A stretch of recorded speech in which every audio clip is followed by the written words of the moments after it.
Hello, today I want to talk about conditions of heaven on level 3. Now, in the book by the Reverend Vale Owen, there's passage here talking about the conditions in sphere 3, which we could say is level 3.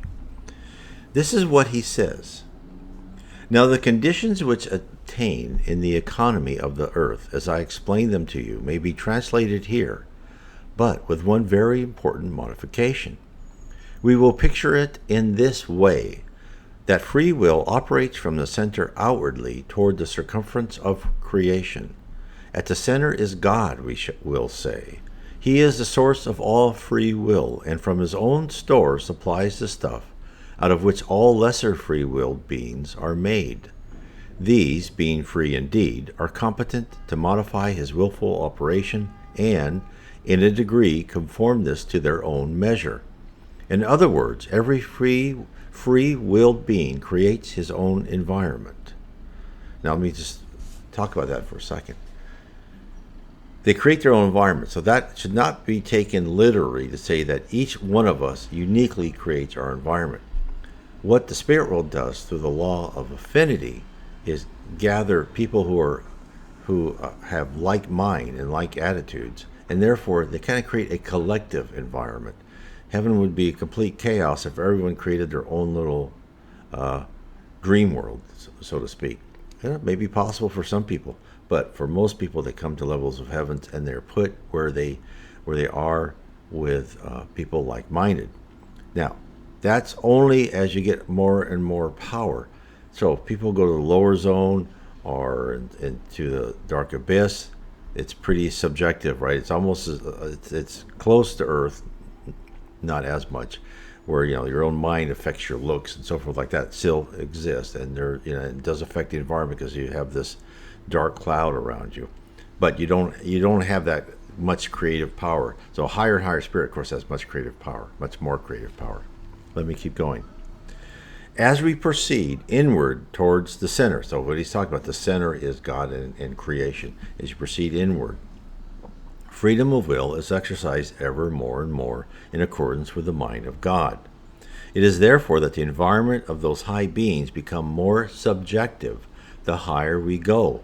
As it becomes more objective, the lower we go, or the nearer we approach the circumference.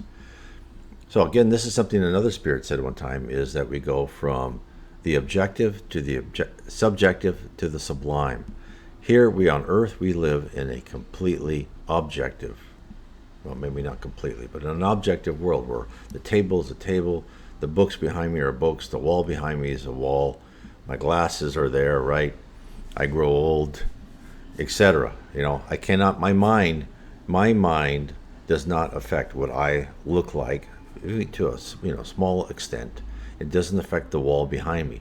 Now, as you go in the spirit world, in the lower abyss, your mind can't really create that much. Even in lower levels of heaven, they start training you to use your mind to create, but you're not really. Usually higher angels, higher spirits come and create the houses, the city, the infrastructure. But, and they help, but you can affect things a little bit because you're not trained. But as you go higher and higher, you create your own house, your environment, in concert with others, of course. And as you go much, much higher, right? Who knows? Maybe the spirits will create their own mini universe. Or, I know that what I've read, that Jesus, with some other high lords, created our solar system, placed the Earth in orbit, created the sun, placed the moon in orbit around the Earth. So it shows you the extent of their power. So he goes on. In Earth, the environment is objective very greatly. As you rise in the spheres near and nearer to the central energy, whom we call God, the environment becomes the more sublimated in substance. It is therefore the more easily molded into conformity with the wills of those who inhabit. So, I say, their environment becomes more and more subjective the higher we go. This is another way of saying that these high beings, because they absorb more of their environment into themselves, become, ipso facto, the more universal. They compass within themselves more content of space, or being, or what other counter you will use to reckon them up in their several degrees of power. The Creator sums up and includes within himself the whole of space or being, and so becomes universally subjective. He is his own environment. Considered from the innermost outward, this is the omnipresence, and inversely, it is unity. Here and here alone is being raised to its highest intensity of silence and stillness. It is here resident in the white heat of static energy, alone, in the white heat of static energy, continuously operative. This paradox, for paradox alone is competent to express to you and to us who speak to you the omnipotence of that one who is neither subjective nor objective, but eternally persists. The one great is all of being, the soul I am. Then he talks about materializing thought. Now you will see that the further outward we proceed from the spirit towards matter, the more objective becomes the substance of which our environment is made. On the planet Earth, it is frankly material. In the region next in order above Earth, it is less material and more ethereal. Then it is ethereal, and it is more spiritual than ethereal. And then it is spiritual, and then it is spiritual but more sublimate. The modification of which I spoke is the removal of the material environment or its replacement by the spiritual. Try to imagine what this means as between free will and its outer expression and form. Think of all the intermediate processes which you find necessary in order to materialize a thought on earth. A man moves in his innermost being, in effect, as a thought. This impinges upon the material brain. The brain is used as a mixing chamber. Then, when the elements are blended in due proportion, a message is sent to the hand or foot or eyes, or all of them at one time. They, working in concert, produce a plan of building. This is handed to another man, and he gathers about his fellow craftsmen, and they in turn gather wood and iron and stone to other things material. Then they set out to build their own house. Now, all this procedure is necessary by reason of the environment in which they move being material. But on crossing over here on death, you will do it at one operation, cast off the environment of matter and begin at once to operate in an environment of spirit. All these intervening processes are eliminated, and mind acts directly upon environment and takes expression and form. The effect is therefore both more immediate in response and more plainly apparent. So apparent is it indeed that it is not possible for those much various in temperament to dwell together. All would be confusing. This is what I was talking about, the law of affinity. So he goes on. It is not quite true to say that the spheres nearer Earth are more material than those further away. This is only said in order to explain the denser environment in contradistinction to the more refined. But nearer the Earth, the environment does seem to those who have lately come over material because they have not yet learned fully the great change which have come upon them as to their subjective state. The new state answers to their new environment so naturally that until they begin to do things, they do not realize how responsive over that of Earth is the basic substance of that sphere in which they will be newly come.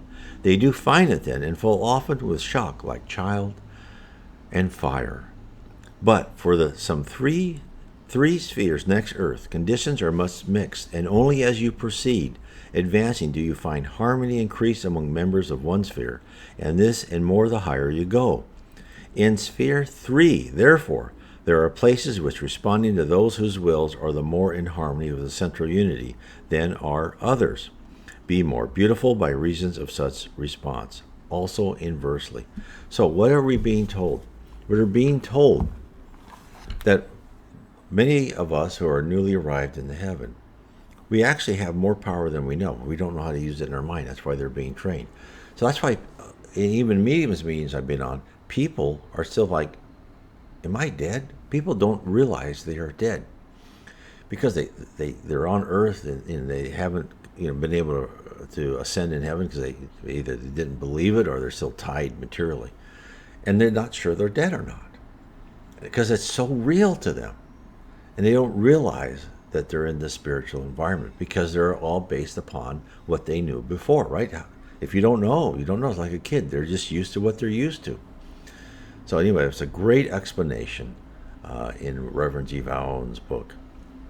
And so I would recommend you read my series of 3 books, all, and I categorize information from Reverend G. Vale in 3 main books. One is the first of the series, Heaven and Below, and then the second one is Spirits in the Spirit Universe, and then the last one is How We Are Guided by Spirits. It tells you everything, and I also juxtapose this with information from books by Chico Xavier, Divaldo Franco, and others, and Yvonne Pereira, with what they say about the spirit world. All using all mediums, they're all spiritist mediums, and to show that all this is more information for us to learn about the spirit world, for us to determine for ourselves why we should study spiritism, why we should commit ourselves to become better people, why we should commit ourselves to rewiring our brain to get rid of those primitive emotions. I want to say God bless.